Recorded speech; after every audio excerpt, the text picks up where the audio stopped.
Even TV Madhya Pradesh Chhattisgarh में आपका स्वागत है। मैं हूं आदित्य, आपके साथ खबरों की शुरुआत करेंगे। इससे पहले देखते हैं आज की खास खबरें। पंधाना के ग्राम बोरगांव बुजुर्ग में शनिवार को जिले का सबसे बड़ा भगोरिया हाट लगा। इस भगोरिया हाट में आसपास के जिलों से भी बड़ी संख्या में आदिवासी समाज के लोग अपनी संस्कृति से जुड़े पर्व को मनाने पहुंचे। लगभग 40 बड़े ढोल और थाल की थाप पर समाजजन जमकर थिरके। भगोरिया हाट में पुरुष, महिलाएं, युवक युवतियां सहित बच्चे भी अपने पारंपरिक वेशभूषा और श्रृंगार के साथ पहुंचे। सभी ने जमकर पर्व को मनाया और एक दूसरे को गुलाल लगाकर पर्व की शुभकामनाएं भी दी। भगोरिया हाट में खंडवा सांसद ज्ञानेश्वर पाटिल और पंधाना विधायक छाया मोरे भी पहुंची। उन्होंने आदिवासी समाज के लोगों के साथ मांदल नृत्य किया। इधर सांसद पाटिल ने विधायक छाया मोरे और कार्यकर्ताओं के ऊपर से 50 रुपए का नोट घुमाकर ढोल वालों को सौंपा। इस दौरान सांसद पाटिल से ग्रामीणों ने बोरगांव मवेशी बाजार सालाना नीलामी में पंचायत द्वारा की गई गड़बड़ी की शिकायत भी की, जिसको लेकर सांसद पाटिल ने आश्वस्त करते हुए निष्पक्ष जांच और दोषियों पर कार्रवाई करने की बात भी कही है।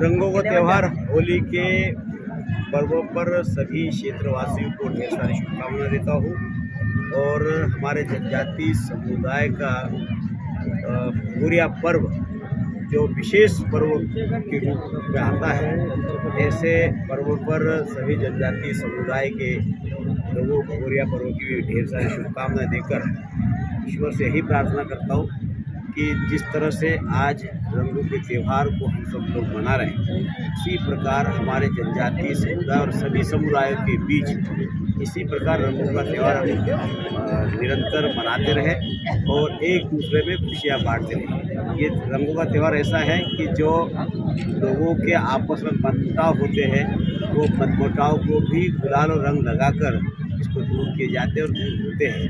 तो आज के इस अवसर पर सभी धर्मों में आस्था रखने वाले सभी को त्यौहार मनाने के लिए मेरी ओर से और हमारे देश के प्रधानमंत्री की तरफ से, हमारे मुख्यमंत्री की तरफ से बहुत बहुत शुभकामनाएं देता हूँ। सांसद जी, एक सवाल है ग्रामीणों का है कि जो यहाँ का जो बेल बाजार जो नीलाम किया गया है वो बंद कमरे में किया गया है, उसके बारे में आपको जानकारी मिली होगी, उसके बारे में आप क्या कहना चाहेंगे? मुझे अभी जानकारी मिली है, जो भी नियम से ही होना चाहिए, नियम विरुद्ध होगा तो उसके खिलाफ कार्रवाई होगी। आपने कई विकास कार्य किए हैं अपने कार्यकाल में और अब फिर से चुनाव है, तो कुछ परिवर्तन देखने को मिलेंगे आगे? देखिए, जो भी विकास के काम आज आपको क्षेत्र में दिखाई दे रहे हैं, ये भारतीय जनता पार्टी की, चाहे हमारे डॉक्टर भूपेंद्र यादव जी की सरकार हो या हमारे देश के प्रधानमंत्री माननीय मोदी जी हो या पूर्व के हमारे प्रधानमंत्री स्वर्गीय अटल बिहारी वाजपेयी, यदि वास्तव में इस देश में विकास की गंगा बहाने का काम यदि किसी ने किया है तो भारतीय जनता पार्टी की सरकार ने किया है। और हमारे विधायक और हम मिलकर इस क्षेत्र के विकास के लिए किसी प्रकार की हम कोई कसर बाकी नहीं छोड़ेंगे। आज हमारी भारतीय जनता पार्टी की मोदी की सरकार ने गरीबों के कल्याण के साथ साथ क्षेत्र के विकास के लिए सारी योजनाओं को लाकर जनता की भलाई के लिए, क्षेत्र के विकास के लिए, चाहे आज जिस गाँव में रोड नहीं था वहाँ यदि रोड पहुँचा है तो भारतीय जनता पार्टी की सरकार ने पहुँचा है। जहाँ पर बिजली नहीं थी वहाँ बिजली पहुँचाने का काम यदि किसी ने किया है तो भारतीय जनता पार्टी की मोदी जी की सरकार ने, अटल जी की सरकार ने किया है, डॉक्टर भूपेंद्र यादव जी की और निवर्तमान हमारे शिवराज जी की सरकार ने किया है।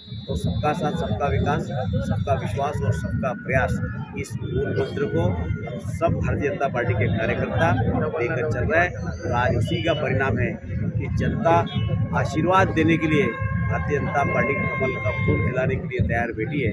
13 मई निश्चित रूप से कमल के फूल का बटन दबेगा। 4 मई को 400 पार का जो नारा हमारे प्रधानमंत्री मोदी जी के लिए देश की जनता ने दिया है, उस नारे 400 ज़्यादा पार होगी इस बार सरकार।